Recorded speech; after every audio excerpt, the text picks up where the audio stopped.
নমস্কার সকলকে, study with you চ্যানেলে তোমাদের সকলকে স্বাগত।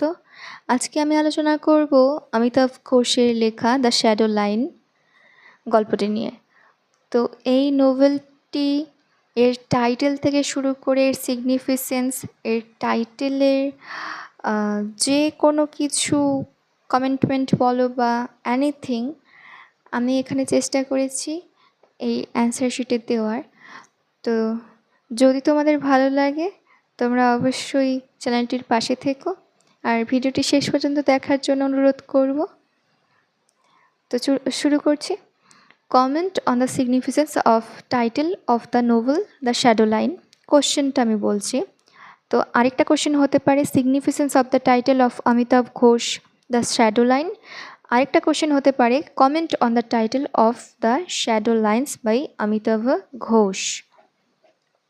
তবে আমি অ্যান্সার স্টার্ট করছি। The title of Amitav Ghosh novel, The Shadow Line, is deeply symbolic and plays a crucial role in understanding the novel's central themes and narrative structure. On the surface, and precious refers to the borders and boundaries that separate nation, culture, and communities. However, Ghosh uses the term shadow lines to suggest that these divisions are imaginary, fickle, and often meaningless, imposed more by politics and ideology than by any real or natural division. Amitabh ঘোষের the Shadow line উপন্যাসের শিরোনাম অত্যন্ত প্রতীকধর্মী এবং তা উপন্যাসটির মূল ভাব ও বিষয়বস্তুকে গভীরভাবে প্রকাশ করে। শ্যাডো লাইন্স বলতে সাধারণভাবে ছায়ার মতো অস্পষ্ট রেখাকে বোঝায়। এখানে লেখক এই শব্দবন্ধনের মাধ্যমে দেশ, জাতি ও মানুষের মধ্যে তৈরি হওয়া সীমারেখার কৃত্রিমতা ও অসারতাকে তুলে ধরেছেন। এবার কি? Throughout the novel, Ghosh questions the legitimacy and performance of national boundaries. The narrative, which moves between culture, Dhaka and London, shows how people on different sides of these borders are often connected by shared histories, emotions, and experience. The so-called borders become shadow lines, lines drawn in the mind, sustained by fear and memory rather than real barriers between the people.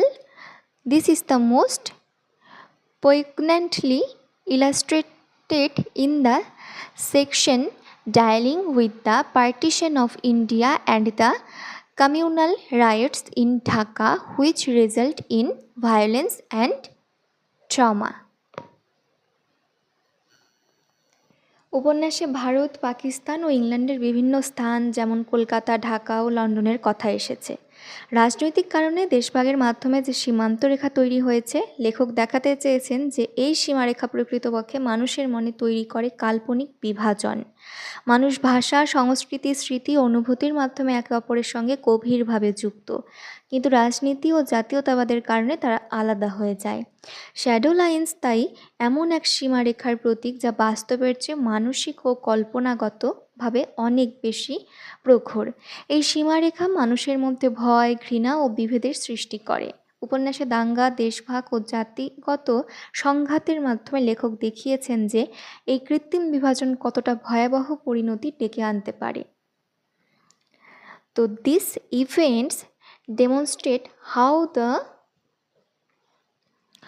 drawing of national lines can lead to loss, displacement, and suffering, despite the fact that the people on either side of the border might once have lived together peacefully. The novel also plays with the concept of time and memory, blurring the line between past and present, personal and political. The narrator's understanding of history is shaped by stories told by others, particularly by his uncle Tritip, and these stories collapse geographic and temporal boundaries. Just as the lines between countries are shown to be arbitrary, so too are the boundaries between past and present, fact and fiction, memory and reality. Ghosh suggests that all such distinctions are shadow lines constructed by human perception and vulnerable to change. তো উপন্যাসের সবচেয়ে গুরুত্বপূর্ণ দিকগুলোর একটি হলো ভারত ভাগ এবং ঢাকার সাম্প্রদায়িক দাঙ্গার চিত্র। আমরা জানি দেশভাগের সময় যা বীভৎস কাণ্ড ঘটেছিল, তো সেই সময়েরই একজন সাক্ষী বলতে পারি এই আমাদের শ্যাডো লাইন নোবেলটি। তো এই ঘটনাগুলি দেখায় কিভাবে জাতীয় সীমারেখা মানুষের জীবনে হিংসা, মৃত্যু ও বিচ্ছেদ ডেকে আনে, অথচ একসময় সীমান্তের দুই পাশের মানুষ একই সংস্কৃতি, ভাষা ও ইতিহাসের অংশ ছিল। তাই লেখক বোঝাতে চেয়েছেন যে এই সীমান্তগুলো আসলে শ্যাডো লাইন্স, অর্থাৎ ছায়ার মতো অস্পষ্ট ও কৃত্রিম বিভাজন।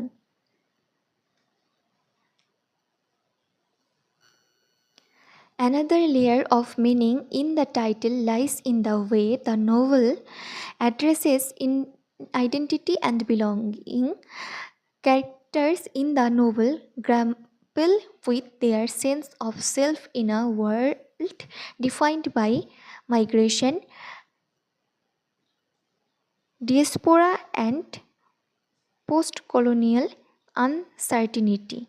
The narrator, for example, feels connected with multiple places but does not fully belong to any one of them. This fragmented sense of identity mirrors the novel's form and connect non-linear, shifting and questioning all fixed ideas of home and nationhood. The title also emphasizes the idea that violence and conflict often arises from this artificial division, but tragic death of Tritip during a riot in Dhaka is a stark reminder of how these shadow lines can become deadly when people begin in belief in them too deeply. The violence is not caused by real differences between people, but by the illusion of differences by shadow lines that have been treated as permanent and absolute.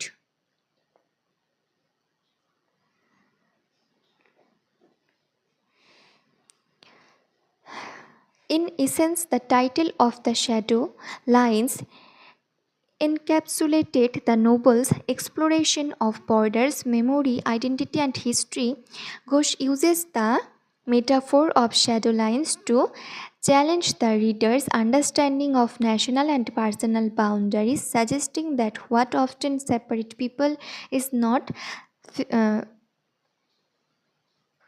physical distance but ideological belief. The title is thus a powerful and poetic representation of the novel's central concern, that the divisions which govern our lives are often insubstantial, and yet tragically we allow them to define and destroy us.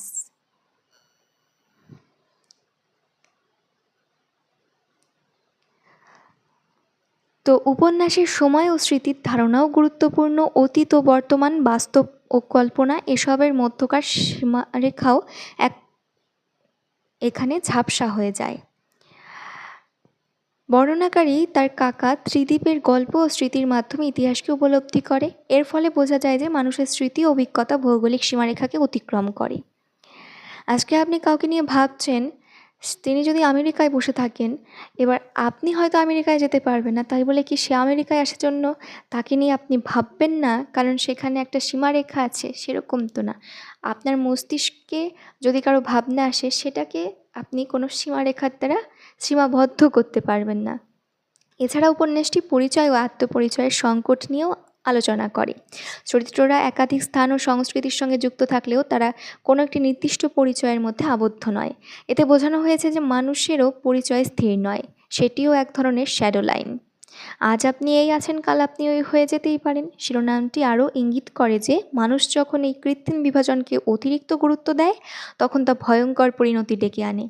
যদি আপনি আজকে জাতীয়তাবাদ থেকে শুরু করে আমাদের দেশ বিভাজন থেকে শুরু করে সম্প্রদায় ভিত্তিক আলোচনা এমনভাবে করতে থাকেন, একদিন দেখবেন আপনি হয়তো এই বর্তমান সমাজে এসে সবার থেকে ভিন্ন হয়ে উঠেছেন আর উগ্রপন্থী হয়ে উঠেছেন, যেখানে গিয়ে আপনি এমন জায়গায় দাঁড়াবেন যেটা আপনার মধ্যে একটা শ্যাডো লাইন তৈরি করবে, আর যেই শ্যাডো লাইনটা পুরোটাই হবে অহেতুক আর অযথা, এক অযৌক্তিক কল্পনা মাত্র। শিরোনামটি আরও ইঙ্গিত করে যে যখন মানুষ এই কৃত্রিম বিভাজনকে অতিরিক্ত গুরুত্ব দেয় তখন তা ভয়ঙ্কর পরিণতি ডেকে আনে। ত্রিদিবের মৃত্যু এই সত্যের প্রতীক। মানুষের মধ্যে প্রকৃত পার্থক্যের চেয়ে বিবাদের ভ্রান্ত ধারণাই বেশি ধ্বংস ডেকে আনে। সুতরাং দ্য শ্যাডো লাইন্স শিরোনামটি উপন্যাসের মূল ভাব, সীমারেখার কৃত্রিমতা, স্থিতি, ইতিহাস, জাতীয়তা ও মানব সম্পর্কের জটিলতাকে অত্যন্ত সুন্দরভাবে প্রকাশ করেছে। এটি একটি যথার্থ প্রতীকধর্মী ও তাৎপর্যমূলক শিরোনাম। তো ভিডিওটি কেমন লাগলো অবশ্যই জানাবে। Thanks for watching. Subscribe for more videos.